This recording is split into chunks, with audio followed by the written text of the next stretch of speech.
ډیرو قدرمنو دوستانو تر هر څه لومړی زما سلامونه نیکی هیلې ومني ستاسو درنو شخصیتونو څخه چې دلته په زوم کې زما سره یاست او همدارنګه هغه عزیزان خويندې او ورونه چې همدا اوس زموږ دغه خبرونه د فیسبوک له لارې ګوري مننه کوم موږ د روانو حالاتو په اړه د یو شمېر سیاسي څېړونکو او کارپوهانو سره د غواړو مرکه ولرو او د دې نظر وپوښتو چې نن خوشبختانه په دغه برنامه کې د نن ورځ په ګردی میز کې یا میز مدور کې زموږ سره یو تعداد شخصیتونه ګډون لري چې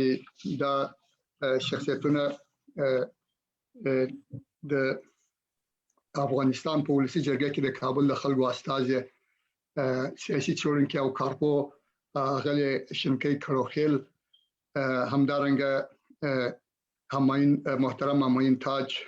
رئیس بورد مشورتی افغانها در لندن مسئول کمیسیون شورای بستگی افغانها خارج از کشور شاغلی ډاکټر اسحاق قاتمار د برلین په پوهنتون کې استاد سیاسي څېړونکی او کارپو د افغانستان په خوانی ډیپلوماټ سیاسي څېړونکی او کارپو شاغلی امیر محمد ګران نن مو ملمنه دي همدارنګه نور دوستان هم ممکن زموږ سره ګډون وکړي او په راتلونکي کې دوی خبري به واورو چې هغه ډاکټر میر عبدالوحید سادات رئیس انجمن حقوقدانان د اروپا شاغلی عبدالمجید راجستانی سیاسي څېړونکی او کارپو دي محترم ریاله صدیقی مسئول صندوق امانت فرخنده مشاور ارشد اصلاحات اداری و خدمات ملکی منشی کمیسیون سیل امبستگی افغانای خارج از کشور همدارنګه د طالبانو یو تعداد استازي به زموږ سره ګډون ولري په دغه ګردی میز کې او په اړه ونی کې به موږ د دې نظر د افغانستان د اوسنی حالاتو په اړه باندې وپوښتو ولهم د نن ورځې په دغه ګردی میز کې لومړی سوال د افغانستان پالیسي جرګې کې د کابل د خلکو د استازي غلي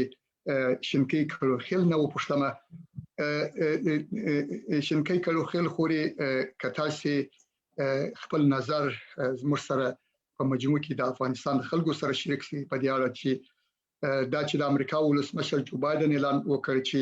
د امریکا او ناتو قوتونه به د افغانستان څخه تر سپټمبر د میاشتې پورې وځي په دې اړه ډول خبرګونونه موجود او خوشبیني هم او بدبیني هم تاسو دغه اعلان څنګه چیرې او راتلونکي څنګه ارزوي مننه سلامونه تاسو ته او همدارنګه د پروګرام ټول ګډونوالو ته باید وایم چې د جو بایدن اعلان د یا خروج د امریکایي عساکرو له افغانستان څخه بدون د قید و شرط واقعا زیات تشویشونه رامنځته کړي ځکه چې امریکا نه د افغانستان لپاره راغلي او نه د افغانستان لپاره بیرته وځي مهمه ده چې افغانستان په کومه جغرافیه کې چې واقع ده همیشه له مختلفو تهدیداتو سره مخامخ دی کوم جنگ کې چې موږ خکېلو د زمونږ جنگ نه د موږ باندې تحمیلېږي مختلف مسایل دي چې موږ دغه په خاطر باندې قرباني ورکړو تاسو وګورئ چې موږ صرف یا حکومت د افغانستان صرف خپل مسلمان مخالفین چې طالبان ګروپ یا د افغانستان تحریک طالبان سره صرف دې کې په جنگ کې اخته نه ده بلکې مختلفې تروریستي ډلې چې ځینې منطقوي دي ځینې خاص پاکستان د خپل داخلي موضوعات لپاره جوړ کړی او درهنګ بین‌المللي تروریستي ګروپونه دي چې هغوی دلته په افغانستان کې بوخت دي او خپل منطقوي او همدارنګ بین‌المللي اجنډا ولري نو دغه ټول مسایل په خاطر باندې چې افغانستان کې واقعا ان څومره قرباني نور ورکړي چې د دنیا د ټول لپاره مسؤل ځای جوړ شي نو امریکا باید دې مسؤلیت واخلي ځکه چې داسې نشي کېدلی چې فکر کوي چې صرف طالبانو د حکومت ترمنځ اختلاف ده او د جنگ د امریکا په فزیکی حضور باندې ده بلکې هغه نور مسایل دي چې پردې شاته چې دغه جنگ توت ساتلی دی نو په امدې خاطر چې د افغانستان خلک اس کلم د دې طرفدار نه دي چې بهرنیان د همیشه د افغانستان کې اوسي، اما کوم تهدیدات چې اوس فعلا په افغانستان کې د افغانستان ولست او همدارنګه د افغانستان نظام ته متوجه دي، د یو تهدید چې د دې اثرات په منطقه او همدارنګه په جهان به مرتب کیږي او د ټولو په څنګه ګټې په خطر کې لويږي. نو امریکا باید کوم اعلان یې کولای د دې اعلان په څنګ کې باید ډېر شرطونه وضع کړي وي یا خپل غوښتنې باید مطرح کړي وي، ځکه چې باید دا ویلي وي چې نور د افغانستان باید په هیڅ صورت هیڅ روسي ډلې مرکز ونه ګرځي یا د جغرافیه به استفاده ونه شي. همدارنګه مثلا هغه لاسته راوړنې چې د افغانستان ولس د لاسته راوړي خصوصا هغه ارزښتونه چې موږ ټول باندې باورمند یو د ټولنې ضرورتونه دي باید هغه په خپل ځای باندې پاتې شي، یو ځل بیا له ګواښ سره مخامخ نه شي. همدارنګه د ښځو مسایل د ښځو د افغانستان د اتباعو اساسي حقونه ټول مسایل دي، او همدارنګه هغه استخباراتي ډلې ټاپلې چې د دغه جنگ شاته دي او واقعا په استثمار یا تخریب کوونکي د دغه پروسې دی، باید هغوی ته باید یو هوښیار ورکول شوی وي چې نور دوی نشي کولی چې جنگ په افغانستان کې تود وساتي. هر څوک خپلمنځي اختلافات لري او همدارنګه که مثلا افغانستان سره ځینې ستونزې یا غوښتنې یا اندېښنې لري باید د خبرو اترو لارې نه حل شي، د ډیپلوماټیک اړیکو له لارې حل شي. دا داسې تروریستي ډلې ټاپلې وروزي په مختلفو نومونو په افغانستان کې جهاد اعلان کړي او بالاخره د افغانستان خلک په قرباني باندې ونیسي. نو د امریکا دغه غیر مسؤلانه اعلان او بدون قید و شرط خروج له افغانستان دا دوهم اشتباه ده. لومړی اشتباه هغه وخت چې دوی په دوحه کې بیا غواړي چې د افغانستان حکومت داخله کې یا مشوره وسره وکړي یا د افغانستان خلک په دې مسله باندې پوره آگاه اوسېږي، په ډېر سري شکل باندې کوم فیصله چې وکړه بالغه د افغانستان حکومت دې ته اړ چې باید دومره طالبان یا باوجود چې ټول طالبان هم نه په دې کې حرفوي جنایتکاران شامل او چې په هر انګالي کې درلودل طالبان ته د ته مجبور کړي چې په پولیس کې ونیسي او له بند څخه خلاص په دې باندې طالبان هم پوره آگاه دي. او نو داس نشي کېدلی چې دوم ځل بیا عین اشتباه وکړو. زه فکر کوم چې غیر مسؤلانه وتل د افغانستان فکر کوم چې زیات خلک به د دې قیمت دوباره ورکړي بر لغونه چې موږ به قرباني شو. ډیره مننه. تاسو د ښځو حقوقو او د ښځو اندېښنې د راتلونکي په اړه څنګه څېړئ چې آیا د ښځو حقوق به دغه کوم اندېښنې چې موجودې وي د اوسني وضع قرباني وي؟ د افغانستان خلک په مجموع کې اندېښمن دي، ځکه چې ټول اندېښنه چې د افغانانو سره ده دا ده چې ولی امریکا همدارنګه حکومت افغانستان یا د مصالح عالی شورا صرف سیاسي ډلو ټاپل یا تنظیمي یا جهادي ګروپونو ته د حق ورکړي چې هم د ترکیې په د شاسکي ګډون وکړي، همدارنګه په هغه طرح چې د خلزاد له ادرس نه یا د بایدن حکومت له خوا راغلی و په دغه ټول مسله باندې صرف یو خاصه کړۍ به تصمیم ونیسي. الان چې په افغانستان کې د افغانستان نیمایي نفوس افغان میرمنې دي او یا افغان نجونې دي. منګه هم د دې مملکت واقعیت یو که همیشه امریکا دا مثال راوړي چې طالبان د مملکت یو حقیقت یا واقعیت خو منګه نیمایي نفوس د مملکت څنګه کېدای شي په هر طرح کې تاسو د افغان ښځو حضور مشارکت پیاوړتیا راتلونکي اصلا باندې مکس نه کړي او همدارنګه په کوم نشاسته قرار دي چې په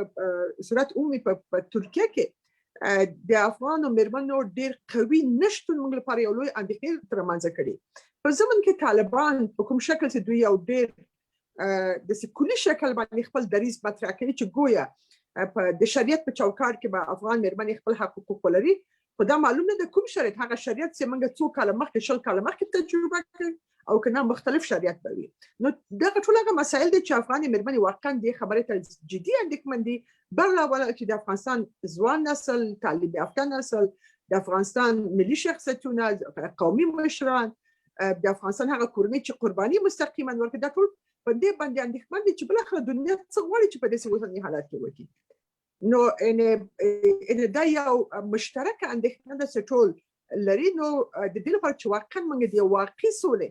شاهد اوسي او غسوله د افغانستان د ولس له طرف نه حمایت سي نو باید دا پروسه بالکل باید شفافه وي. د افغانستان مختلف برخې په دې کې باید ګډون ولري. د افغان مېرمنو د ځوانانو د نوي نسل د تعلیم یافته نسل باید دغه اندېښنې باید رفع شي تر څو پورې او همدارنګه طالبان باید د افغانستان ولس ته غوږ کړي او همدارنګه ځکه چې نشي کېدای چې ټول تصامیم د افغانستان د راتلونکي څو تنظیمي ډلې او صرف طالبان ونیسي. د افغانستان خلک اګنور شول مطمئنه اوسئ چې دا پروسه بیا خپله له یو لوی ننګونې سره به مخامخ شي. ډیره مننه. این سوال را ما از محترم تاج صاحب مطرح میکنیم. جناب تاج صاحب، بعد از اینکه جو بایدن رئیس جمهوری آمریکا اعلان کرد که قوای آمریکا سر از ماه می از افغانستان برآمدن را شروع و تا 11 سپتامبر آن را تکمیل می‌نماید، به سویه ملی و بین‌المللی با عکس‌العمل‌های گوناگون مواجه شد. یک تعداد از وضعیت آینده افغانستان در تشویش است و مخالفت نشان داده و یک تعداد از آن استقبال نموده و برای آینده افغانستان خوشبین است. می‌خواهیم نظر شما را در مجموع کمیسیون صلح شورای همبستگی افغان‌ها را در این رابطه با خود داشته باشیم که شما این اعلان امریکا و ناتو را چگونه ارزیابید؟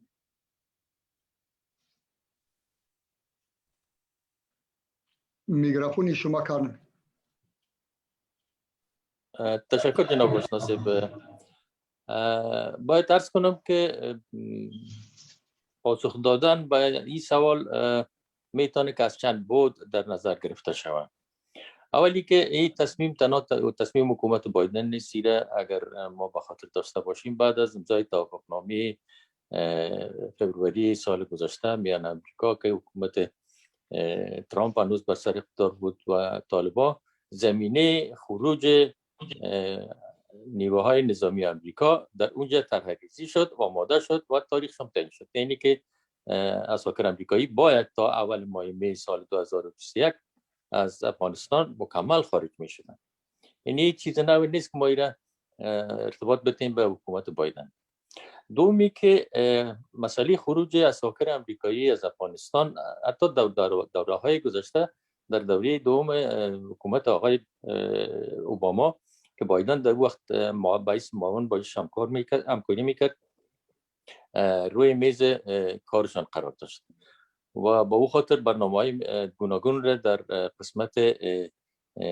یعنی پلان‌های تطبیق از او را به اشکال گوناگون روی دست گرفته بودند که در یک مرحله به خاطر خروج منظم و امن نیروهای خود از افغانستان شمار سربازای خود در افغانستان یک دفعه زیاد ساختن، باز پس کم ساختن، با مترتیب یعنی آمادگی‌ها در وقت هم گرفته شده بود. ما با یادآوری مطلب می‌خواستم این مسئله را تذکر بدم که جانب مقابل که حکومت افغانستان و یا مسئولان افغانستان، چی حکومت و چی سایر نهادهای دولتی و غیر دولتی، سازمان‌های احزاب سیاسی و مخصوصا او گروه‌هایی که خود در افغانستان با شکل از اشکال گروه‌های مطرح طرح حساب میکنن، باید اینا ذهناً آماده امی لازمی بودن که یک زمان اساکر خارجی به شمول امریکا یا افغانستان ترک میکنن. بنان ارگاه از این جهت در نظر جمع بکنیم که خروج از ناگهانی و قدر نبود. حکومت افغانستان حتی در دوره دوم حکومت آقای کرزی یک آمادگی را برای خروج اساکر خارجی حداقل اعلان میکرد در زبان، اگر آماده مکمل برای از او گپ نبود. اما در دوران حکومت آقای اشرف غنی صرف نظر از عقد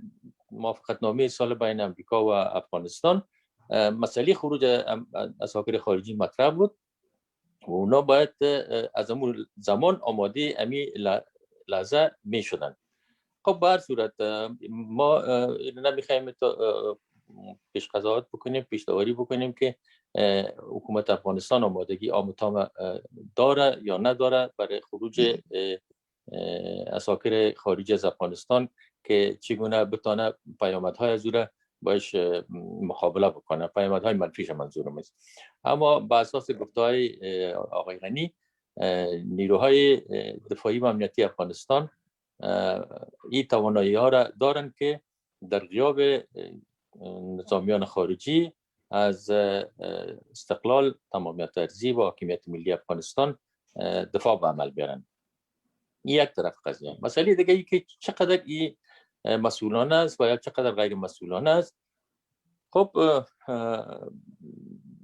امی که مدت زمان خروج عساکر خود امریکا برای 4 تا 5 ماه تمدید میکنه، یعنی بس نه به صورت یکدم، به صورت مرحله‌ای. این خودش یک مرحله است برای آمادگی های پارتنرش در مقابلش افغانستان است برای جایگزینی نیروهای خارجی. یک مطلب. و از لحاظ سیاسی هم حکومت افغانستان باید آمادگی لازمه برای آوردن یک اول اجماع ملی، دومی که یک اجماع سیاسی میان نیروهای گروه‌های مختلف سیاسی زمینه سازی بکنه، و سومی که او خلایی را که در غیاب نیروهای خارجی در افغانستان احتمال آمدنش است، بر از او با همکاری همکاران بین‌المللی خود باید برنامه‌های کاملا واقع بینانه و عملی را برنامه ریزی بکنند تا چنین خلایی در غیاب بعد از خروج مکمل قوای خارجی از افغانستان در غیاب از اونها ایجاد نشه. طبعا تشویش های وجود داره، مخصوصا تشویش در ایست که جانب مقابل جنگ افغانستان که طالبان و حامیان بیرونی از اوناست، اونا هم برنامه های مشخص خود دارند که بعد از خروج مکمل خارجی از افغانستان چگونه باید عمل بکنن. متاسفانه امضای توافقنامه فوریه 2020 نشان داد که طالبان با تعهدات را که در قبال توافقنامه امضا کرده بودند پابند نیستند. حداقل در کاهش خشونت، مسئله آتش بس بخی کنار میگذاریم که وعده داده بودند که خشونت رو کاهش میتن، اما برعکس خشونت چندین مرتبه بیشتر شد و نه تنها در مقابل رقیبای نظامیشان به اصطلاح، بلکه بیشترین قربانیان از اینا را افراد ملکی، زنا، کودک‌ها، سالمندا تشکیل میداد و به مو ترتیب علائم و نشانه‌های واضح وجود داره که حتی امریکایی‌ها و سایر کشورهای مطرح جهان یادداری میکنن که طالبان برخلاف تعهد خود روابط خود با گروه‌های دهشت افکن و تروریست بین‌المللی مثل القاعده قطع نکردن و هنوز هم ارتباط دارن. و سومی که هیچ گونه آمادگی برای نشست یا راه اندازی گفتگوهای صلح با جانب مقابل که عبارت از حکومت افغانستان است نه تنها آمادگی ندارن، بلکه هیچ گونه اینا حاضر نیستن به هیچ وجه که با حکومت افغانستان روی میز مذاکره به صورت مستقیم بشینن. با خود یگانه مستحق بلان منازع حکومت آینده بعد از خروج عساکر خارجی در افغانستان نشان میتن. این گپایتون نشان میده که جانب مقابل اقدر زیاد به پروسه صلح و آمدن صلح عادلانه در افغانستان نه تنها عقیده نداره، بلکه هیچ نوع تمایل نشان نمیده. خب به مو خاطر است که در نتیجه فشار جامعه جهانی و ایالات متحده آمریکا که اینا را وادار ساختن که در میز مذاکره در دوحه بشینن، متاسفانه هیچ گونه نتیجه ملموس از مذاکرات دوحه که جیرانش همه دوستا خبر دارن و ما ضرور نمیدانم به جزئیات به ازو توقف بکنم، میبینن که واصل نشد تا بالاخره که دوستای بین‌المللی و یا بگویم کشورهایی که نقش مستقیم در قضیه افغانستان دارن ناگزیر شدن بنابر پلان خروج که پلانی که امریکا برای خروج عساکر خود از افغانستان طرح کردن، نشست بین‌المللی را در استانبول روی دست بگیرن تا از طریق این نشست بتانن زمینه‌های تفاهم نظر و یا هماهنگی میان دولت افغانستان و میان مخالفینش که عبارت از طالبان آماده بسازند. آواز مرا دارین آشنا هستید؟ بله بله مهربانی. بله. به این خاطر است که اگر ما مجموعی صحبت ها را جمع بکنیم، به خروج عساکر امریکایی از افغانستان کاملا ناگهانی نیست. از پیش شواهد و نشانات دیده شده بود که اینا یک زمان افغانستان را ترک میکنن. حتی کمک هایی را که اینا در تقویه نیروهای امنیتی دفاعی افغانستان، مخصوصا کماندوهای افغانستان و آموزش و ترینینگ از اینا به کار بردن که آل واقعا در سطح منطقه یک نیروی مطرح کماندویی رو افغانستان داره. این خودش نمایانگر از است که اینا میخواین در برآمدن از اینا در افغانستان خطر کاملا جدی که بتونه منجر به سقوط حکومت افغانستان شود، این حکومت تهدید نمیکنه. اما مرحله بعد از خروج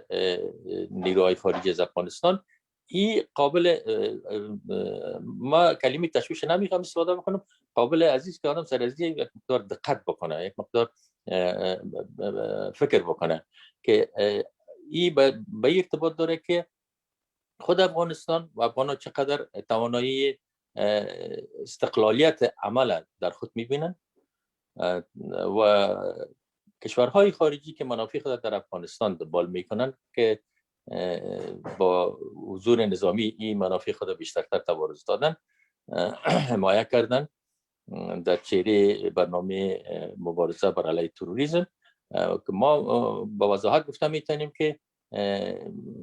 حضور خارجی ها که بیشتر در نقش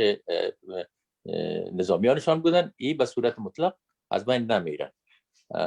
این کاملا مبرهن است که او برنامه‌های بلند مدت استراتژیکی را که قدرت‌های بزرگ در افغانستان دنبال میکنن تا بال در مرحله ابتدایی قرار داره، به دست نیامده و برنامه‌های استراتژیک هم تعریفش میفهمن که او برای سالی‌های بسیار طولانی، شاید 800 سال کمتر نباشه و به او خاطر است که اگر حضور نظامی خود اینا ظاهرا میخواین که از بین ببرن، اما به شکل اشکال دیگر در افغانستان و در منطقه حضور خود ادامه میتن. بنابراین اگر ما به این چی برسیم، باور برسیم، وقتی که منافع از اونا در منطقه و در افغانستان مطرح باشه، به شکل از اشکال هرگاه خواسته باشن که ثبات بیارن، ثبات هم میتونن بیارن و اگر خواسته باشه که وضع را به این شکل دوام پیدا بکنه، در این زمینه هم تو برنامه ریزی امکان داره شود و این بسته به این داره که جانب مقابلش، پارتنرش یعنی حکومت افغانستان، چگونه میتونه از منافع خود، از منافع ملی خود و از دستاوردهای حداقل دموکراتیکی که در جریان 2 دهه به دست آورده از او دفاع بکنه و ایره حفظ بکنه و تو در به صورت کل اگه آدم بگه یک حالت ترس و امید وجود داره. امیدش در است که افغانستان بالاخره از اداره نظامیان خارجی خارج میشه و خودش صلاحیت و اختیار دفاع از وطن خود، از تمامیت ارضی خود، از حاکمیت ملی سیاسی خود میگیره و از جانب دیگه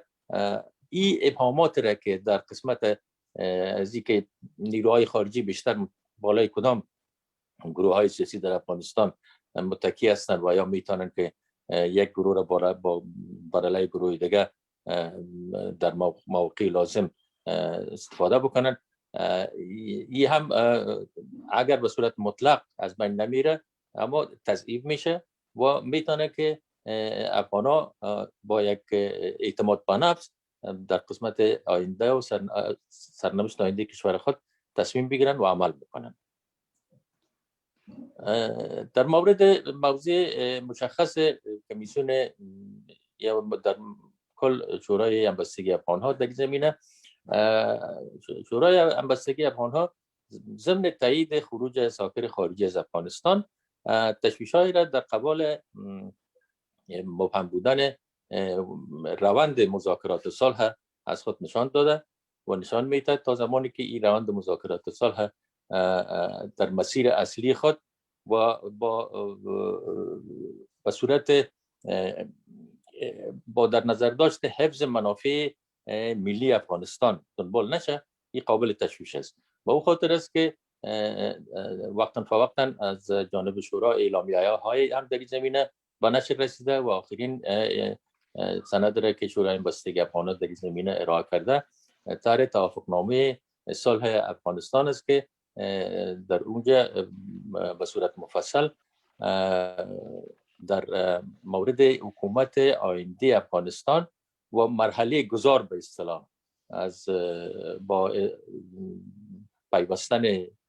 نیروهای مخالف افغانستان که طالبان با حکومت افغانستان و ادغام از اونا به جامعه بازگشتشان به وطن هیچ گونه صورت بگیره که او از حوصله این بحث ما خارج است. او چون نشر شده دوستا میتونن که به او از طریق رسانه‌های گروهی و سایت‌های مختلف دسترسی پیدا کنند. تشکر بسیار زیاد. اوس د ښاغلي ګران صاحب څخه دا سوال کوم چې د افغانستان د مسحي وادونو په خاص ډول پاکستان غبرګون به د امریکا او بهرني قوتونو په د وټولو په اړه څنګه آیا دوی به خپل مداخله نوري زیاتې کی او یا بندي کی او یا دغه تعهدونه چې وسه د بیلابیلو مراجعو سره کوي چې د افغانستان د سولې په اړه دوی به د خپل تعهدونو ته وفادار پاتې شي؟ مننه آشنا صاحب، یو ځل بیا سلامونه او نیک هیلې وړاندې کوم. اواز اوریدل کیږي؟ او مهرباني اورم. زما په آن باندې چې د امریکا په مشرۍ باندې د بهرنیو ائتلاف یا د ائتلاف ځواکونو وتل چې په اول د مای باندې شروع کیږي او بیا به د 11 تر سپتامبر پورې سه د نیویارک د برجونو د نړولو شلمه کالیزه راځي، دا د افغانانو لپاره او هم د سیمې لپاره هم فرصت دی او هم احتمالاً تهدید دی. دغه تهدید یا دغه فرصتونه یا دغه اندیشنې چې مخکې ورته اشاره وسوله چې افغانان لري او وسله یو ستونزمن پړاو سره مخامخ دي، دا نه تنها افغان ولس دغه اندیشنې لري بلکې په سیمه کې د سیمې هیوادونه هم لري. ګوریا تاسو ته معلومه ده چې څو ورځې په مخ کې دغه اغلی شینکۍ کړوخیل به هم دغه آنلاین کانفرنس لیدلی. په دغه کانفرنس کې د هند خارجه چارو وزیر، د ایران د خارجه چارو وزیر جواد ظریف او همدارنګه د افغانستان د دولت د ملي امنیت مشاور حمدالله محب ګډون درلود. یو ډیره مهمه خبره چې د هند خارجه چارو وزیر وکوله، هغه دغه وویلي وای Afghanistan's future should not be returned to the past. دا ګوره ډیره مهمه جمله ده. دا په دې معنی باندې چې د افغانستان راتلونکي یا د افغانستان مستقبل به یا په افغانستان کې په دغه 2 لسیزو کې کومې لاسته راوړنې چې موږ لرو او همدارنګه دغه سوله د ښځو د مدني حقوقو بشري حقوق احیا شوي دي او څه ناڅه ځینې نهادونه او ځینې بنسټونه جوړ شوي دي، د مطبوعاتو ازادي ده، دغه باید وساتل شي او دغه هغې پړاو ته ونه ګرځي کوم چې په 1996 کې یا له هغه څخه مخکې په 1992 کې چې هلته جهادي ډلې یا دغه تنظیمي ډلې د پېښور په گورنر هاوس کې د نواز شریف او اعجاز الحق او د آیسای د هغه وخت رئیس تورن جنرال جاوید ناصر په وسیله باندې یو د 4 میاشتو او د 2 میاشتو لپاره موقت حکومتونه جوړ کړل. بیا یې دوی بدرګه کړل، کابل ته یې راوستل او په تخت یې کېنول او بیا وروسته له هغه تنظیمي جګړې شروع شوې. داسې جګړې چې هلته پاټک سالاري ولا، هلته قتل و قتال ولو، د افغانستان خلک په کابل کې د 80,000 په شاوخوا کې خلک ووژل شول. نو همدغه د امریکا او د طالبانو په منځ کې یا د امریکا په مشرۍ باندې د نړیوال ائتلاف همدغه تصمیم باید د افغانستان راتلونکي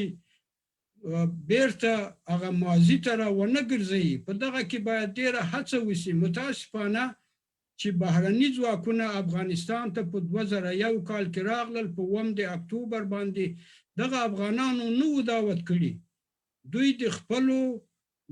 اوږدمهاله جیوپولیټیکو اهدافو لپاره دغه سیمې ته راغلل او دغه افغانستان باندې وګرځاوه. په هغه وخت کې زما په یاد دي او دا په رسنیو کې موجود دي چې د امریکا د دفاع وزیر رامسفیلد همدغسې نورو رهبرانو دا خبرې کولې چې موږ طالبان پسې واخیستل او دا یوه تروریستي ډله دی او موږ به په افغانستان کې له دولت جوړونې او ملت جوړونې سره کومک وکوو. متاسفانه چې دا تر اوسه پورې نه ده جوړ شوی په دغه 2 لسیزه کې. او هغه طالبان چې دوی ورته ویلي چې دغه ترهګر دی له القاعده سره له هغو دغو تروریستي ډلو سره اړیکې لري، له هغوی سره په خپله هغه دی په شلم دی په 19 فبروري 2020 کال باندې یو توافقتنامه لاسلیک کړله چې هغه هم د مقطعي او د لنډمهاله ګټو لپاره وه. هغه د امریکا د جمهور رئیس ډونالډ ټرمپ او همدارنګه د خلیلزاد د ګټو لپاره وه. په دغه کې ډیره ګټه د پاکستان د راولپنډۍ د ستر دریڅې قرارګاه وکړله او هم طالبانو وکوله. اوس طالبان ډیر مغروره شوي دي. طالبان ګوري له افغاني پلاوي سره په مذاکراتو کې نه کینی او حتی دغه د نن یې اعلان وکاو کوي پرون ذبیح الله مجاهد وویل چې موږ د ترکیې په ناسته کې ګډون نه کوو او دغه اعلان هم کړی دی چې موږ به تر هغه وخته په بین الافغاني مذاکراتو کې برخه وانخلو ترڅو چې خارجي ځواکونه له افغانستان څخه وتلي نه وي. نو زما په نظر چې امریکا په هغه وخت کې هم دغه تیروتنه وکوله او له افغانانو سره جفا وکوله او اوس هم دغه کار کوي. ګوري په دغه مذاکراتو کې چې بین الافغاني مذاکرات او هغه د دوحې د توافقنامې په محوریت باندې راګرځي، په دغه کې د افغانستان حکومت یا د افغانستان دولت او افغان ولس اګنور شوی ولو، دغه څنډې ته شوی ولو. دوی نو خبر. اوس خبره دا ده بیا په ډیر فشار باندې په ډیر تهدید باندې هغه د تاسو ته معلومه دی چې هغه 15,000 بندیان هم خوشي کړل. هغه چې خوشي سول هغوی تعهد کړی و چې موږ به بیا د جګړې لیکو ته نه راګرځو، ولې هغه اکثرا بیرته د جګړې لیکو ته راوګرځېدل. اوس هم طالبان دغسې پلان لري چې پسرلني عملیات وکړي او د عملیاتو له لارې او د جګړه ییزو حرکتونو له لارې په افغانستان کې قدرت ترلاسه کړي. تاسو ته معلومه ده چې همدغه 1 میاشت 2 میاشتې په مخکې یې د پکتیا په شاهي کوټ کې هغه څه چې دوی په 2002 کال کې د ائتلاف په ضد باندې یا د ناتو د ځواکونو په ضد باندې د سیف الدین یا سیف الله منصور په نامه باندې د طالبانو یو قومندان و او له القاعده سره یو ځای عملیات وکول. د هغوی شلمه کالیزه دوی دغه 13 میاشت ولمانځله. دغه مقاله ما په لانګ وار ژورنال کې ولوستله او دغه سند موجود دی. دا داسې معلومیږي چې دوی اوس هم له القاعده سره له داعش سره همدارنګه د پاکستان له لشکري جنگوي او لشکري طیبه او جیش محمد سره کلکې اړیکې لري او دا اړیکې دوی نشي شلولای. وګورئ په پاکستان کې هم وضع خرابه ده. هلته د پاکستان د لبیک یا رسول الله په نوم باندې یو مذهبي ډله ده، هغوی هغه د حکومت تهدیدوي چې تاسې د فرانسې سفیر وشړئ او هغه په لاهور کې، په ګجران والا کې، په ملتان کې، په فیصل آباد کې، په راولپنډي، اسلام آباد کې، په کراچۍ کې، په ټولو ښارونو کې مظاهرې وکولې. دا مظاهرې په خشونت باندې واوښتلې او دغه په نتیجه کې 4 پولیس ووژل شول.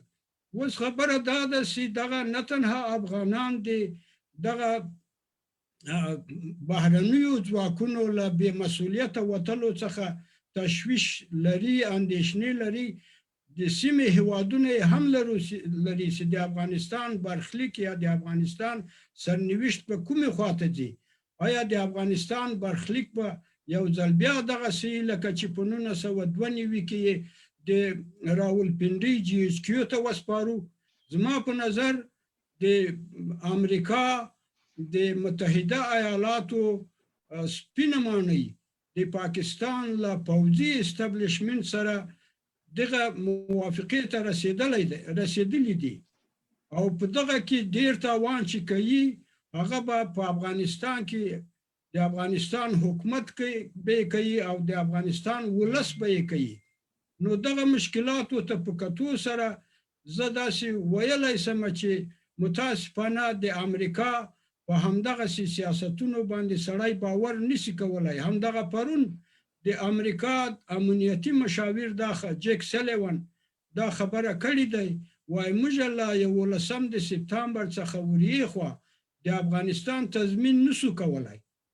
په دې معنا باندې چې کچیرته هلته جګړې شروع کیږي، هلته طالب جګړې کوي، هلته ISI مداخله کوي، هلته د ایران سپاه پاسداران مداخله کوي، دغسې نورې جنګي ډلې دوی تقویه کړي دي، سلاح یې ورکړې ده، مهمات یې ورکړي دي. هغوی که د افغانستان امنیت خرابوي وزه یو ځل بیا دغسې راځي چې هلته به د ښځو حقوق پایماله کیږي، مدني حقوق به له منځه ځي، دغسې به مطبوعات نه وي او ښځې به یو ځل بیا په غازي سټیډیوم کې په نورو مؤسسو کې په دورو باندې وهل کیږي، په کلشنیکوف باندې به فایر کیږي. دا ګوري ډیره خطرناکه خبره ده. همدغه پرون ما په فیسبوک کې یو مکتوب ولید چې د بامیانو په کومرده یا کهمرده دغسې یو ولسوالۍ ده. په دغه ولسوالۍ کې د دغه ولسوالۍ د ولسوال په امضا باندې یو مکتوب نشر شوی و. هلته ویلي و چې هره ښځه شفاخانې ته ځي یا کلینیک ته ځي یا د باندې بازار ته راځي، هغوی باید یو پایوازی ولري. ګورئ دا هغه څه دي یا هغه مشکلات دي چې هغه له 1999 تر 2001 پورې په افغانستان کې مسلط ول. هغه حتی مخکې له هغه نه مسلط ول. تاسو ته معلومه ده چې له 1992 را په دې خوا په دغه ښځو باندې څه حالت راغی. همدغه تنظیمي ډلو څه وکول د قدرت د اخیستلو لپاره. اوس زما په نظر چې په خپله همدغه تنظیمي ډلې چې د مصالحې عالي په شورا کې سره راټولې دي او دوی 18 طرحې وړاندې کوي. د دوی دغه طرحې پخوا چیرته ولې؟ دغه طرحې هلته را پیدا شولې چې د امریکا د خارجه چارو وزیر انتوني بلینکن افغانستان ته د افغانستان ولسمشر ډاکټر صاحب غني ته همدارنګه عبدالله ته یو لیک را واستو او دغه خپل طرحه وبلله او په دغه کې د موقت حکومت وړاندیز کړی دی. همدغه موقت حکومت آیا دا د افغانستان مشکل یا د افغانستان کړکېچ حل کولی شي؟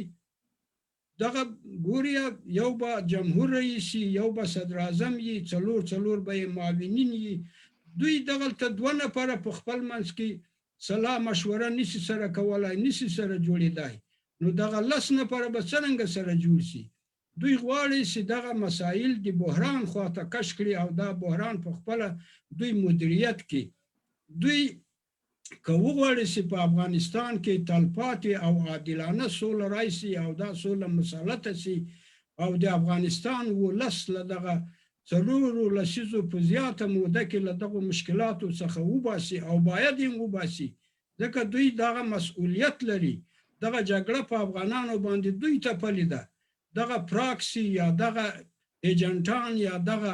د سون مواد دا له کومه ځای راځي؟ دا خو تاسو ته معلومه ده چې په کوټه کې شورا لري، په پېښور کې لري، په میرانشاه کې لري، د بلوچستان په ګلدي جنګل کې لري. ګورئ دوی هلته دغه پټنځایونه نه دي، دا ښکارنځایونه دي. ټولو ته معلومه ده چې دوی هلته جلسې لري. همدا اوس د طالبانو یو د هیئت مشر عبدالحکیم په نامه دی، که څوک دی، دغه اسلام آباد ته تللی دی. په اسلام آباد کې له آیسای سره مشورې کوي، آیسای ورته هدایت ورکوي، دیکتې ورکوي چې دوی باید څه ووایي او څه وکوي. او په همدغه هیئت کې چې په دوحه کې ناست دي د طالبانو په نوم باندې، هلته دغسې خلک معلومیږي چې هغه د ډیورنډ د هغې کرښې په پښتنو پورې یا په ځینو حلقو پورې ارتباط لري. دا ماته معلوم دي. ما هلته 14-15 کاله کار کړی دی. او ضمناً هغه یو کتاب چې په خارجه چارو په وزارت کې په نوم د وایټ بک یا سپین کتاب هغه وخت کې نشر شوی ولو. هغه کتاب د موږ د معلوماتو د موږ د کشفي راپورونو پر بنسټ باندې نشر شوی ولو. بیا متاسفانه هغه کتابونه او هغه ارشیف هغه ټول د رباني په وسیله باندې او د دغو تنظیمي ډلو په وسیله باندې حمید ګل ته ورکړی سول او هغه پاکستان ته راوړل سول او دغو راپورونو په وسیله کې هغه قبایلي مشران یا هغه ملکان او خانان چې هغه د افغانستان له حکومت سره د افغانستان له ځمکني بشپړتیا سره او ملي حاکمیت سره کومک کولو هغه یې تیرباران کړل او له منځه یې یوړل. نو خبره دا دی آشنا صاحب چې زما په نظر چې نړیوال ائتلاف د امریکا په مشرۍ باندې اوس هم دغسې زمینه افغانانو ته برابره کړي چې په افغانستان کې یو تلپاتې او دایمي عادلانه سوله راشي. ډاکټر صاحب اشرف غني خو هغه د اعلان وکاوه، هغه وویلي چې زه دغه 15 کاله دوره نه پوره کوم، زه حاضر یم زما معاونین چې موږ آینده انتخاباتو ته ځانونه نه کاندیدوو. دلته دې وروسته له 6 میاشتو انتخابات وشي او دغه انتخاباتو په نتیجه کې به موږ اقتدار هغه منتخب حکومت ته انتقال کړو. دا یو ښه وړاندیز دی او ضمناً هغه حکومت به د خلکو د رایو په نتیجه کې یو مشروعیت ولري. دا هغه څه ده چې امریکایان هم غواړي او امریکا ورته احترام لري. وګورئ یو وخت ابراهام لینکن دا خبره کړې وله، وای the government of the people for the people of the people. نو اوس امریکایان په هغه چوکاټ کې انتخابات کوي د خپل ولس او خلکو لپاره غواړي، ولې د افغانانو لپاره نه غواړي؟ له بلې خوا دا دی چې دوی له افغانانو سره په 2001 کې چې یرغل یې وکړ دوی تعهد وکړ او هغه تعهد دا و چې ملت جوړونه به کوي، دولت جوړونه به کوي، په افغانستان کې به همدغه بنیادونه یا دغه بنسټونه چې رامنځته شوي دي دا باید وساتل شي. له بلې خوا ګورئ هند دا بله ورځ وویلي چې موږ په افغانستان کې 200 مکتبونه رغولي دي، 1000 سکالرشیپونه مو افغانانو ته ورکړي دي، 15,000 د متعلمینو بورسونه مو دوی ته مهیا کړي دي، 2 بندونه مو جوړ کړي دي او یو د پارلمان ماڼۍ مو دوی ته ورغوله یا جوړه مو کړه. د دغو سرنوشت به څرنګه کیږي؟ خبره دا ده چې نه باید امریکا د افغانانو برخلیک او سرنوشت د پاکستان د پوځي استابلیشمنت په لاس باندې ورکړي لکه چې په 1992 کال کې دا وکاوه. له بلې خوا دا ده چې په داخل د دولت کې هم هغه کړۍ یا هغه تنظیمي ډلې چې هغوی کله پاکستان ته منډي وایي، کله ایران ته منډي وایي، کله روس ته منډي وایي. زما په نظر هغه د په افغانستان کې یو ملي محوره سیاست باندې اتکا وکړي او په هغه چوکاټ کې د په افغانستان کې د افغانستان له دولت سره همکاري وکړي. دوی خو هغه د ثروتونه جمع کړل، دوی په خارجي بانکو کې پیسې لري، سرمایې لري، دغسې بلډینګونه یې آباد کړل، همدارنګه دوی هغه د پلازاګانې لري، هوایي شرکتونه لري، دغه ټول دي. نو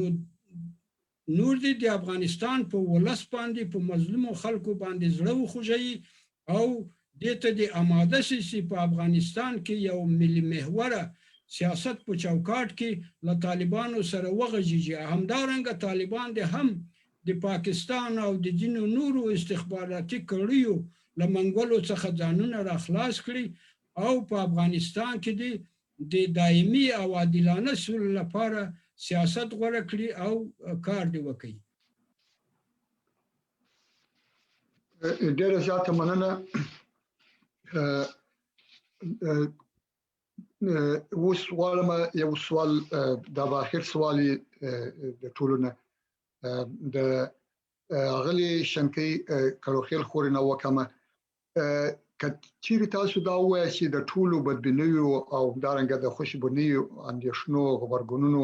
په موجودیت کې تاسو راتلونکي څنګه څېړئ چې د سولې مذاکراتو پایلې ولري، طالبان به په قدرت کې شامل شي، سوله به وکړي، د ښځو حقوق به خوندي شي او همدارنګه نور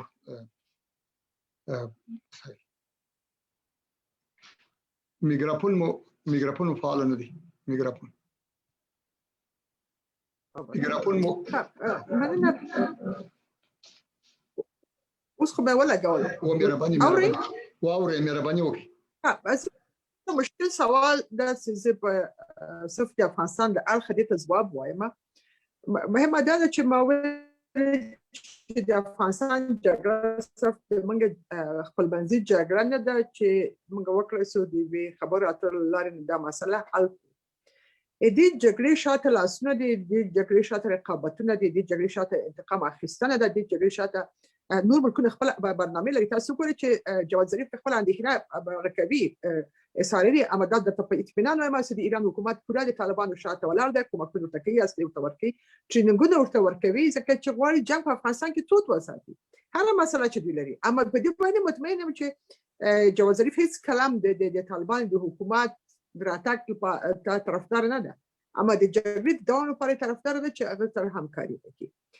پاکستان ټول د مهمه خبره هم ده چې تاسو طالبان به ومني که ونه مني، تاسو مطمئن اوسئ چې شاید طالبان هم خپل ځینې هغه ستونزې ولري چې دوی نشي کولی برملا یې کړي، هغه فشارونه چې په دوی باندې دي، هغه غوښتنې چې له دوی نه دي، د دوی کورنۍ چې هلته په ګروګان کې پاتې دي، دوی بزنسونه چې هلته دي، شاید ټول هغه تصامیم چې دوی نیسي واقعا د دوی خپل تصامیم نه وي، دا تاثیرګذار د هغه څوک د دوی هغه کورنۍ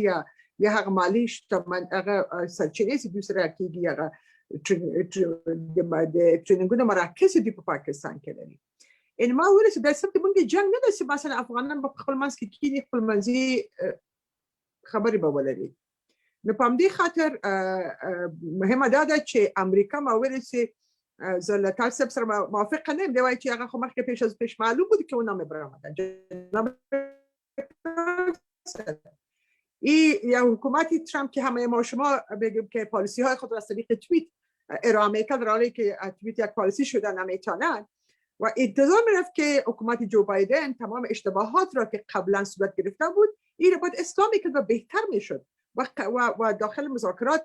به یک نحوی دیگه میشد و کسانی که بازیگران است در منطقه خیلی مهم است، برای اینکه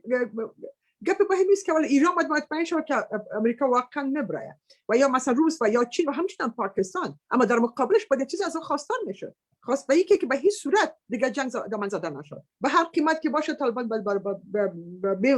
مذاکره بیان، جنگ باید دوام پیدا نکنه. آن چیزی که دستاورد مردم افغانستان است اینو باید پس ما از دست ندیم. نمیشه که به خاطر رقابت‌های منطقوی و فرامنطقوی ما افغانان یک بار دیگر قربانی شیم. چرا زنان افغان یک بار دیگر باید برن و عقب‌گرد داشته باشه؟ به هیچ صورت نمیفهم. شما میفهمین که قشر جوانی از این مملکت که 70% یا 65% است، آیا کسی اونا رو پرسان کردن که شما چی رقم نظام را حمایت میکنه؟ ببینید ما تجربه تلخ از سابق داریم و ما مطمئن نیستیم که تمام مشکلات و نظریات و پالیسی ها تغییر کرده هستند. برای اینکه ممالک منطقه دارن آنقدر یک پرستیژی که بر طالبان میدهند، امروز خواسته های طالبان فوق العاده بلند رفتن و فکر میکنن که با فشارهایی که از میشه که از استخبارات منطقه براشون باشه که باید به جنگ دوام بده، اما این رو هیچ وقت محاسبه نکنه که در اخیر روز کی رو میکشه افغان و بار از این کشتارهای یتیمها و بیوه‌ها رو کی میکشه؟ پس افغانستان میکشه. اگر ما امروز سرک قیر خود ویران میکنیم پس خانه خود داریم خود ما پس خراب میکنیم، یا پل میپرانیم و یا بند او میپرانیم. چرا از برای خود سر کمال خان بند کمال خان ما چرا 29 نفر محافظینش شهید دادیم و 20 چند نفر ما در گرم طالبان از برای خدا ما هنوز نتونستیم که بفهمیم که منافع ملی ما چی هستن. این جنگ افغانستان نیست که آقای تاج و دیگه ما باید بفهمیم که دیگران جنگ خود را در میدان افغانستان گرم نگاه کردن. ایما باید یک ممالک منطقه واقعا به یک تفاهم برسن که اونا خواستار امنیت در افغانستان هستند. دیگر هیچ گروه نظامی یا مثلا را حمایت نمیکنن که برن اونا مثلا جنگ را در افغانستان دوام پیدا کنن. قاچاق انسان، قاچاق مواد مخدر، توریسم بین المللی، گروه های افراطی، تمامش تهدید بر تمام پروژه ها، برنامه های امنیتی، سیاسی و اقتصادی در منطقه است. آمریکا مطمئن باشه که در این مسئول نمیمانه و به خاطر خیلی مهم است که ما واقعا ممالک منطقه به یک اجماعی برسن که بله همه ما دیگر در افغانستان جنگ نمیخوایم بلکه ما صلح هم میخوایم. پاکستان واقعا دیگه دست برداره از تداوم جنگ در افغانستان. اونا برنامه ها و نیتشان کاملا واضح است. چطور تا دیروز ما جنگ در افغانستان گرم نگاه میکنیم؟ پرویز مشرف اقرار کرد، اعتراف کرد که رئیس جمهوری وقت بوده و یک جنرال با صلاحیت بوده. بنظیر بوتو خودش اعتراف کرده. یا مثلا دیگه سیاسیون امید گل اعتراف کردن. هر کدامش میاد در مطبوعات ملی و بین‌المللی خود اونا این موضوع اصرار کردن که بله با طالبان منافع ماست، ما از طالبان حمایت میکنیم، طالبان رو ما کمک کردیم و کمکش میکنیم. تمام از این مسائل چی مسائل باعث شد که اونا دیگه طرفدار عزیز که در افغانستان صلح اونا با هدفی که داشتن با کدام هدفی خود بس دست پیدا کرده که دیگه اونا جنگ در افغانستان دوام نمیدهند. پس این خیلی مهم است که امریکا میگم که مسئولانه آقای تاج بود مسئولانه برای جنگی که دیگران در افغانستان گرم نگاه کرده بود از این دست بردارن، آب بریزنن که تا آتش خاموش و بر ما مردم افغان ها که چی طالب باشد، چی مردم افغانستان و چی دولت افغانستان باشه، ما بریم به مذاکرات واقعی که به یک تفاهم برسیم، چیزی را از دست بدیم و چیزی را به دست بیاریم. اما نمیشه که قیمت جنگ را زنان افغانستان، جوانان افغانستان، جمهوریت اسلامی افغانستان و بالاخره نظامیان افغانستان، قربانیان افغانستان ما فقط ما قیمت بپردازیم برای اینکه چیزی که پاکستان میخواد و یا ائتلاف دیگه که در عقب از این جنگ هست.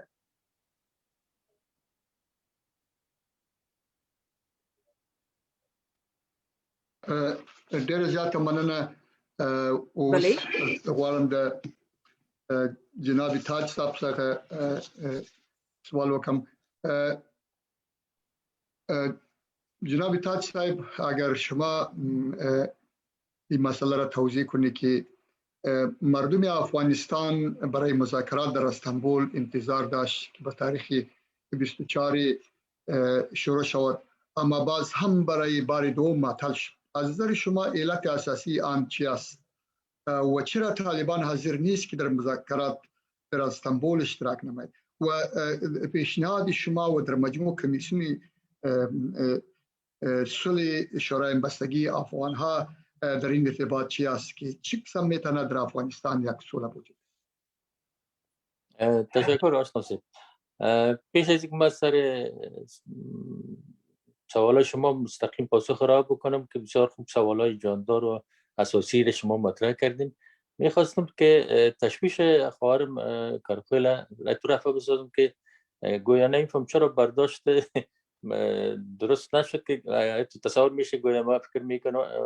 که امریکا نباید این کار بر افغانستان بکنه، یعنی خروج غیر مسئولانه را اگر میکنه بکنه. اینطور نیست و ما باشن 100% موافق هستم که جنگ افغانستان جنگ افغانان نیست. حتی ما در زمین تحلیل‌ها و نوشته‌هایی دارم که نشر شده جنگ نه تنها جنگ نیابتی کشورهای خارجی و منطقه‌ای و جهانی است، بلکه جنگ در طول 20 سال اخیر جنگ بیشتر از 40 کشور استخباراتی در افغانستان پیش برده میشه. با زمینه این جنگ برای سالهای بسیار طولانی دیگه در این سرزمین آماده شده و اونا با پایگاهی را که به شکل از اشکال در این سرزمین مصیبت زده ایجاد کردن این را ادامه میتن. ما با شما موافق هستیم در این زمینه. و امریکا چرا توجه نمیکنه به برآمدن غیر مسئولانه؟ این به خاطر از بسیار ساده است. امریکا برای ما نامده، برای گل روی افغان‌ها داخل افغانستان نشده که به خاطر گل روی افغان‌ها هر چیزی که ما افغان‌ها بخوایم اونا انجام بدن. او پشت منافع خود میگردن و منافع خود که به دست بیاره چی همون مطلب بسیار عامیانه رو ما داریم. او رو سیب بکار است، چی از درخت سیب باشه چی از درخت بید. حتی حکومت هایی را که در افغانستان ایجاد شده هر کدام از که بیشتر منافع زیر تامین بکنه همون مورد تاییدش است. بشرط از اینکه منافع تی امریکا رو صدمه نزنه. این هم یک اصل است. اما بیشتر این گپا برمیگرده به خود افغانا که چگونه میتونن از وضعیت‌های نامطلوب هم به فرصت‌ها تبدیل کنن. این بسیار مهم است. ما نباید انکار بکنیم که افغان‌ها هم در جریان 20 سالی که فرصت‌ها ایجاد شده بود بسیار اشتباهات بزرگ انجام دادن و فرصت‌های بسیار مناسب را از دست دادن. این گناه خود افغان‌ها است. ما نتونستیم حتی اجماع ملی را در داخل خود افغانستان ایجاد بکنیم و هر گروه فرصت طلب و پولاندوز و همون به اصطلاح وطنی ما شما قدرت سالار و چطورکای سالار برشان زمینا را آماده ساختیم که پول میلیاردها دلار حتی کمک‌های خارجی را اونا به غارت ببرن و زمینه افتراق نه تنها سیاسی بلکه افتراق‌های مختلف دیگر هم در افغانستان زمینه سازی بکنن. این خود گناه خود ماست، گناه خارجی‌ها نیست. من نمیگم که دست خارجی‌ها در این زمینه نبوده. اونا به خاطر تداوم وضعیت جاری که این توجیه حضورشان در افغانستان باشه برشان بسیار مناسب بود که این وضعیت ادامه پیدا بکنه. اما ما چی باید کار میکردیم؟ ما خب جلوی وزیر میگرفتیم. به هر صورت میگم ما این هر وقت از او بگیرین هنوزم تازه است. خوشبختانه همونطور که شما داوری کردین نیروی جوان افغان که بیشتر از 65% نفوس جامعه را تشکیل میده و خوشبختانه این جوانای ما با یک آگاهی و با یک شعور بسیار بلند سیاسی حضور دارن. اینا میتونن که امید آینده ای وطن باشه برای نجات وطن از این وضعیت جاری. نقش کشورهای همسایه مخصوصا این دو کشور جنوبی و شرقی و اصطلاح و غربی افغانستان بسیار ناجوانمردانه در مورد افغانستان است. چیزی را که پاکستان و ایران با افغانستان میکنن هیچ کشور دیگه با همسایه خود در دنیا انجام نمیده. اما یک واقعیت عینی هم است که ما هر چیز خود میتونیم تبدیل بکنیم اما همسایه خود تبدیل کردن نمیتونیم. ما باید بفهمیم که همسایه ما از ما چی میخواد، ما چه از همسایه میخوایم. بالاخره در یک جای ما میتونیم که یک اشتراک دلچسپی و علاقمندی رو پیدا بکنیم. این درست است. ما موافق هستیم که پاکستان عامل اساسی بدبختی بر افغان‌ها و بر منطقه مخصوصا است. فلسفه وجودی پاکستان ایجاد نارامی در منطقه است تا او بتونه که خود موجودیت خود تداوم ببخشه. دیگه از اون خاطر افغانستان بهترین فرصت است برای ادامه این تشنج در منطقه. به هر صورت برمیگردیم به سوال شما جناب آشناسه که چرا طالبان حاضر نمیشن که در مذاکرات استانبول شرکت بکنن. به صورت خلاص چند نکته ما یادآوری میکنم که اگر از توضیح بسیار مسائل به جزئیات بگذاریم. وابستگی مطلق پاکستان وابستگی مطلق طالبان با بیگانه که به پاکستان و اداره استخباراتی پاکستان است. اینا هرگاه از خود استقلالیت فکری می داشتن و واقعا خود افغان فکر میکردن به خاطر منافع افغانستان و خاطر امو طرز دید سیاسی و عقیده‌ای خود باید در موضع خود تجدید نظر بکنن و از مواضعی که نباید صدمه بزنن مواضع ایدئولوژیک و سیاسیشون عقب نشینی بکنن. مثلا کاهش خشونت این دیگه به چه ارتباط داره با مسائل عقیدتی و سیاسیشون؟ خون هموطن در بریزن به خاطر از اینکه ما با یک چیز مخالفت میکنیم. بیاین یک کار بکنیم که ما این رو پیشنهاد میکنیم از طرف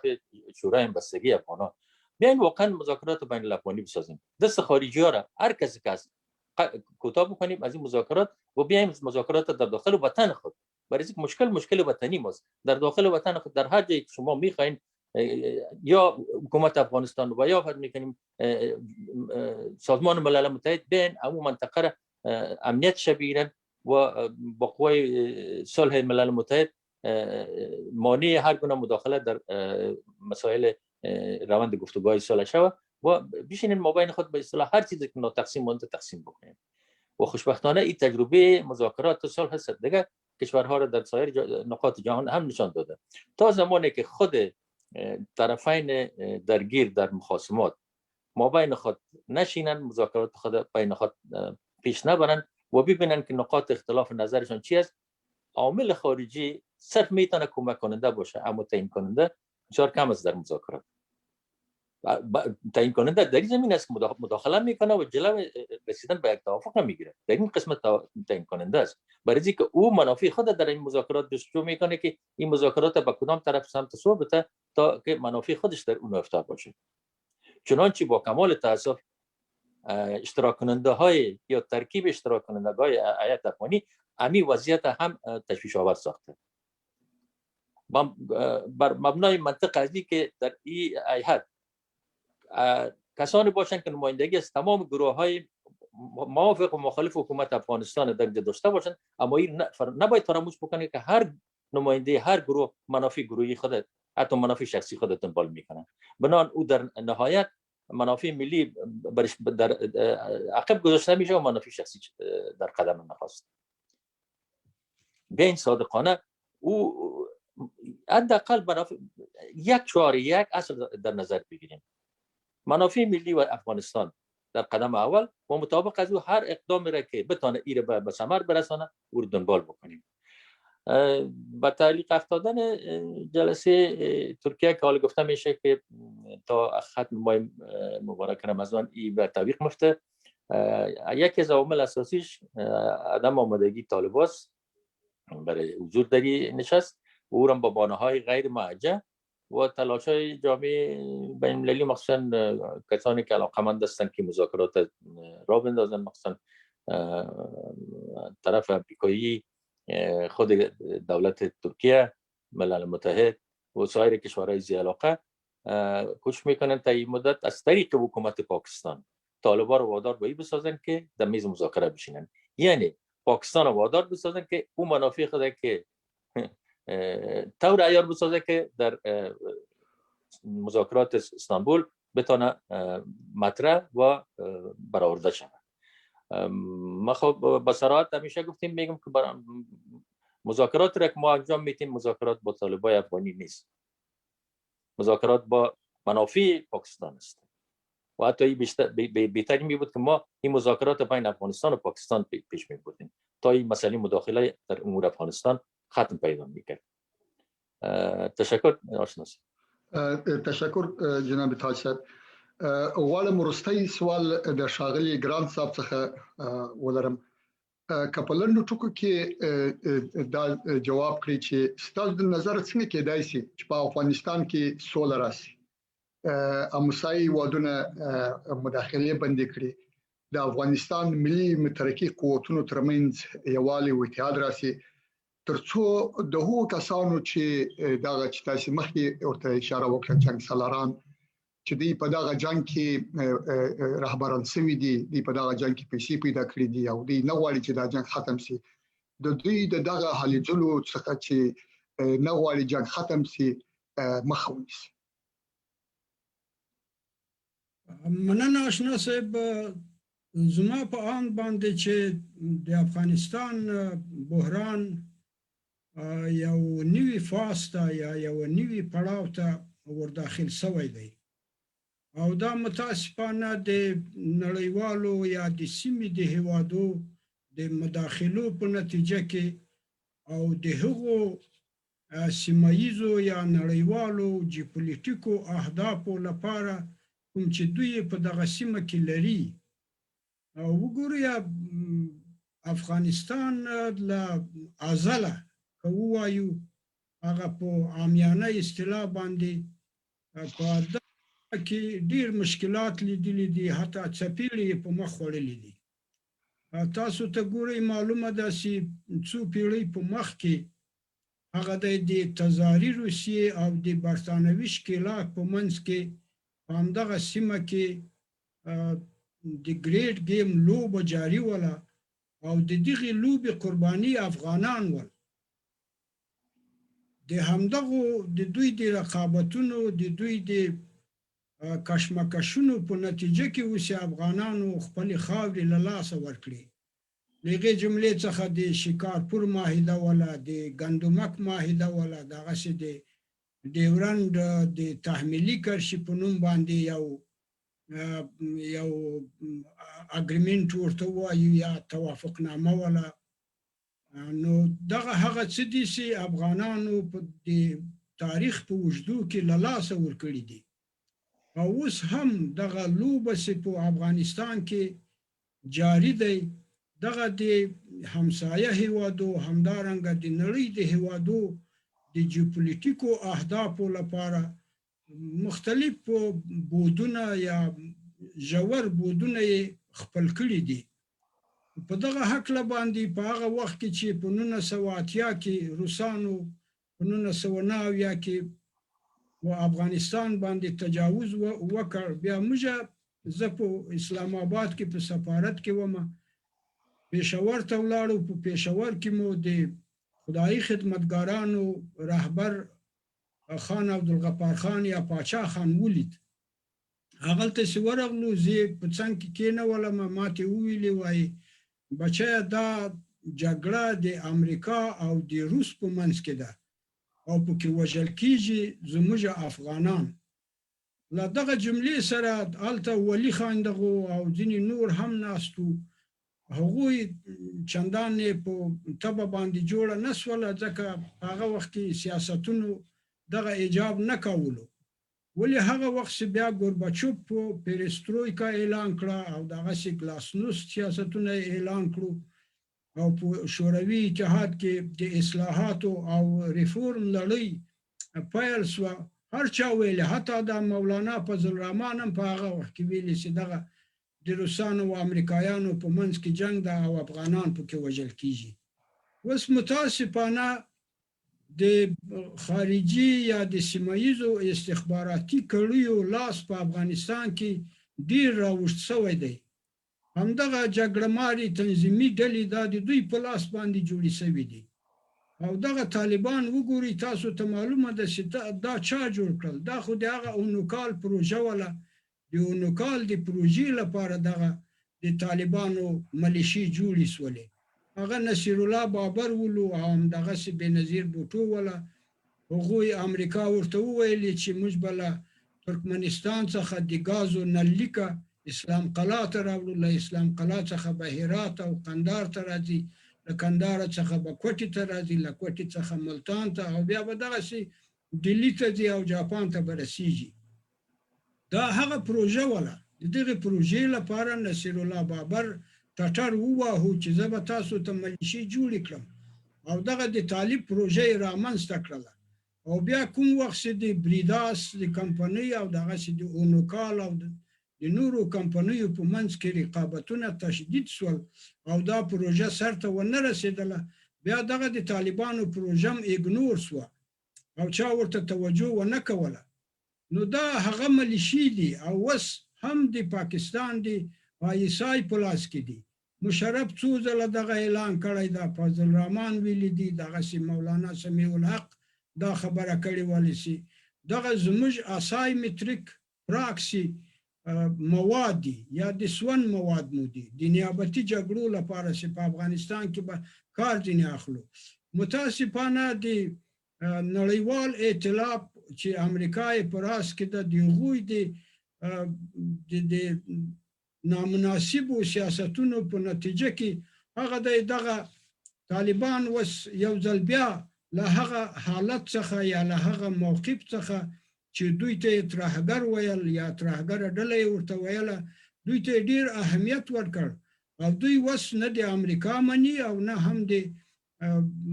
افغانستان حکومت باندې خو دوی هیڅ پروا نه لري او دوی د پاکستان یا د پنجاب د پوځي استابلیشمنت لپاره هغه کومه نقشه لري هغه تطبیقول غواړي هغه د په مسکو کې کانفرنس ولو دغه سي په استانبول کې کانفرنس پلان شوی او اول په 14 د اپریل باندې بیا په 24 د اپریل باندې وست ترکیه د خارجه چارو وزیر اعلان وکاو چې دغه به ورسته له روسیې څخه کیږي دا هم معلومه نه ده چې دا به کیږي که به نه کیږي په دغه هغه کې ما ځینې رسنۍ مطالعه کړې چې شاه محمد قریشي دوبۍ ته تللی دا دغه سي کوشش کوي چې طالبان قانع کړي دا لوبه دی دا درواغ وایي د طالبانو د هیئت مشر په اسلام آباد کې دی هغه د پاکستان د استخباراتي شبکې آی اس آی سره له انټيليجنس بیرو سره دوی ملاقاتونه کوي، دوی ته هدایتونه ورکول کیږي. دا زما په نظر دوی د دې لپاره کوي چې هم پاکستان له امریکا څخه او په دغه پروسه کې یا په دغه پروژه کې خپل امتیازات واخلي، ډیر امتیازات، او همدارنګه هم طالبان ډیر امتیازات واخلي. ځکه په پاکستان کې وضع آشنا صاحب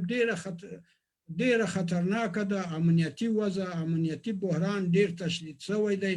اقتصادي وضع ډیره خرابه دی. نو لځکه هم پاکستان د دې لپاره کوشش کوي. وس وګوره دا خبرې ته ما مخکې اشاره وکوله، په پاکستان کې د تحریک لبیک یا رسول الله په نوم باندې دا ډله منحل اعلان شو. ولی دوی په لاهور، ملتان، راولپنډي، کراچۍ او د پاکستان په ټولو ښارو کې ډېرې زورورې مظاهرې وکولې، 4 پولیس یې ووژل. د دوی یوه غوښتنه دا دی چې باید د فرانسې سفیر له پاکستان څخه وایستل شي، او علت یې هم دا ده چې په روسش کال په فرانسه کې په پاریس کې د شارلی ایبدو په نامه باندې یو فرهنګي مؤسسه وله، هغه د حضرت محمد صلی الله علیه وسلم یو کاریکاتور نشر کړی ولو. بیا په دغه حق باندې مظاهرې وسوې، دا وسو وسولو، او بیا دغه تحریک لبیک پاکستان، تحریک لبیک یا رسول الله دغه غوښتنه وکړه چې د فرانسې سفیر دی وایستل شي. هغه ولو چې هغه مشر خادم رضوي ولو، هغه خادم رضوي مړ شو، اوس یې زوی په نوم د سعد رضوي باندې مشر دی. دغه په دغه هڅه کې دی پاکستان یې له ډېر مشکل سره مخامخ کړی دی. پرونه بله شپه عمران خان دغه د افغانستان خلک د پاکستان ولس ته خطاب کولو په رادیو کې، دا رادیو ما واورېدله. هغه وویل چې شه د تاسې غوښتنه دا ده چې موږ د فرانسې سفیر ته جواب ورکو او هغه وسړو له فرانسې سره خپل سیاسي مناسبات قطع کړو. دا خو د موږ لپاره ګټه نه کوي. موږ چې له فرانسې سره مناسبات قطع کړو، دا معنا چې له اروپایي اتحادیې سره موږ مناسبات قطع کړل. دا مو چې قطع کړل د موږ هغه نساجي ټوکران چې اروپایي اتحادیې ته ځي، اولته موږ مارکیټ لرو یا بازار لرو، هغه دوی نه قبلوي او موږ له مشکلاتو سره مخامخ شو. خو به هر حال دغه خبرې یو کمیټه یې ټاکلې ده او د کمیټه به له دغه ګوند سره یا له دغه مذهبي ډلې سره خبرې اترې کوي. دا چې څه کیږي، پاکستان په مشکل حالت کې دی. اوس پاکستان یا د پاکستان پوځي اسټابلیشمنټ د ایران سپای پاسداران او دغسې روس غواړي چې د طالبانو د ملیشو یا د طالبانو د پراکسي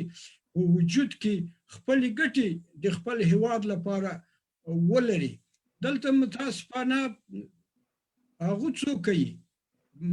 مشکل چاته مخامخ کیږي یا نقصان د چا دی، دا د افغانستان ولس له نقصان سره مخامخ دی، افغانستان له نقص سره مخامخ دی. دلته ما مخکې اشاره وکوله چې د بهرانیانو وتل افغانستان ته هم فرصت دی او هم تهدید دی. فرصت دا دی چې مثلا سیده هغه به ووځي، ولی د دولت په مستقل ډول باندې له هیواد څخه د هیواد له ځمکنۍ بشپړتیا څخه دفاع وکړي. لکه موږ او تاسې چې د جلال آباد په جګړه کې یا د ډاکټر صاحب نجیب په وخت کې 3 کاله مستقله دفاع وکوله. هغه وخت کې زه په پاکستان کې ومه، د ډیرو هیوادو مناسبات له افغانستان سره ښه شول. د هغې جملې څخه د سویزرلند، د جرمني، د ایټالیا، د فرانسې او دغسې د نورو هیوادو هغه مناسبات چې ساړه سوي ول، هغه د سفارتونو کچې ته لوړ شول. ولی متاسفانه په اخر کې روس له موږ سره خیانت وکاو. هغه کومکونه یا هغه تیل چې باید موږ ته راکړي وای، هغه رباني ورغی په ماسکو کې د نوامبر په میاشت کې. هغه ورته وویلي چې دا تیل دوی ته مه ورکوئ، موږ به تاسو ته له عربستان څخه 2.5 میلیارده ډالر واخلو. یالسین او روتسکوی دا خبره ومنله او هغه تیل یې موږ ته را نه کړل. او ضمناً په داخل د ګوند کې هم هغه پراکسي یا هغه ایجنټان چې له KGB سره په ارتباط کې ول، هغه یې فعاله کړل او د ملګرو ملتو د 15 فقریز پلان په ضد باندې عمل وکاو، یوه کودتا یې وکوله او هغه یې سبوتاژ کړ. اوس خبره دلته دا دی چې باید په افغانستان کې ټول ملي دیموکراتیک ځواکونه هغه ځواکونه چې په دیموکراسي باندې باورمند دي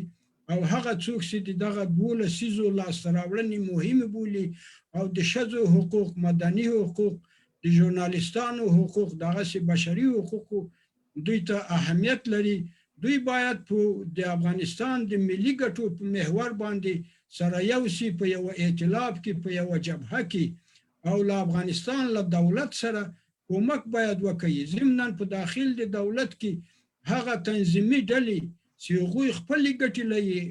لټوي او ضمناً خپل ثروتونه ساتي هغه د افغانستان د دایمي او عادلانه سولې په فکر کې نه دي هغوی ته باید ځواب ورکړل شي هغه معلوم دي په دغه د مصالحې په عالی شورا کې نو زه فکر کوم چې په داخل او په بهر کې ټول ملي دیموکراتیک ځواکونه علما او هغه څوک چې د افغانستان ملي ګټې ځمکنۍ بشپړتیا او د ملي حاکمیت پلوي کوي او د هغوی لپاره مبارزه کوي هغه باید سره یو سي په یو ائتلاف په یو جبهه کې سره راټول سي او ضمناً له ملګرو ملتونو سره اروپایي ټولنې سره امریکا سره له ټولو سفارتخانو سره تماس ونیسي دا زه فکر کوم که موږ دا کار ونه کوو دغه پاکستان او ضمناً د افغانستان د دولت دشمنان په دغه هڅه کې دي چې افغانستان یو ځل بیا د هغه 1990 لسیزه ته ورټیل وهي وګورئ پاکستان سخت تبلیغات کوي لابیګري کوي امریکایانو ته دا قناعت ورکړی دا یا دغه ورته ویلي دي چې د افغانز are not capable to run the country امریکا په دغه باندې هغه سوي دغه جو بایدن خبرې کوي یا مثلا دغه امنیتي مشاور جک سلوان دا خبره چې پرون وکړه چې کچیرته لا 11 سپتمبر څخه وضع خرابېږي دغه تضمین موږ نشو کولای امریکایان او نړیوال ائتلاف له افغانانو سره دغه تعهد کړی دی چې دوی په افغانستان کې دولت جوړونه ملت جوړونه کوي دوی باید پاکستان باندې فشار راوړي په ایران باندې راوړي دوی ویني چې هغوی مداخله کوي دوی به ځ په لسګونو نشرات دروښه ما لما سره کټینګونه موجود دي لما سره موجود دي چې دوی دغه لیکلي دي د امریکا کوم جنرال سناتوران دغه وغه دوی په خپل دغه اعتراف کوي چې د پاکستان لخوا افغانستان ته خطر دی مداخلي دي راکسي را لېږل کیږي د ایران د سپای پاسدارانو لخوا نو دوی بیا ولې دغه سي د افغانستان په غمیزه باندې دغه سي چوپ خپل پاتې دي دوی مسؤلیت لري ځکه دغه جنگ په افغانانو باندې هم دوی تپلې دی وس په افغانستان کې د یوې عادلانه او د تلپاتې سولې د راوستلو لپاره هم دغه ځواکونه یا په خپل دغه ائتلاف مکلف دی چې باید په افغانستان کې له دوی سره د افغانستان د دایمي سولې د احیا لپاره کومک وکړي ډیره زیاته مننه ستاسو ټول درنو شخصیتونو او دوستانو